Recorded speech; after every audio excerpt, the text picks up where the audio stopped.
మొన్న ఒక ఇంటర్వ్యూ చూస్తున్నా, హిట్ 3 ఇంటర్వ్యూ చూస్తున్నా. అందులో శైలేష్ అంటే జనరల్గా మా సినిమా వాళ్ళకి, ప్రొడ్యూసర్లకి, డైరెక్టర్లకి, సినిమాల్లో ఉన్న వాళ్ళకి ఏదన్నా లీక్ అయితే చాలా బాధగా, చాలా కోపంగా ఉంటుంది, లోపల రగిలిపోతూ ఉంటుంది.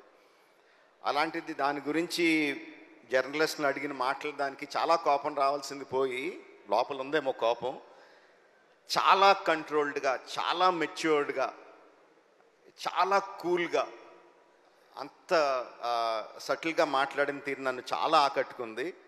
You earn my respect Shailesh. చాలా చాలా బాగా మాట్లాడావు. And you created something. అంటే ఫ్రాంచైజీలు క్రియేట్ చేస్తారు చాలామంది, చాలా ఫ్రాంచైజీలు క్రియేట్ చేస్తారు, మనకు తక్కువ. కానీ ఆ ఫ్రాంచైజీలు ఎన్ని రోజులు ఉంటాయి, ఎన్ని సంవత్సరాలు వెళ్తాయి అనేది ఎవరికి గ్యారెంటీగా చెప్పలేరు. But the franchise you created hit.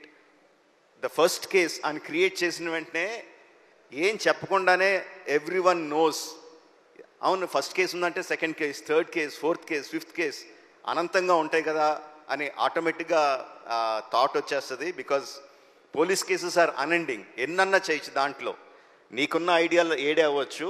But I'm sure the hit franchise will outlive you. It will be there for ever.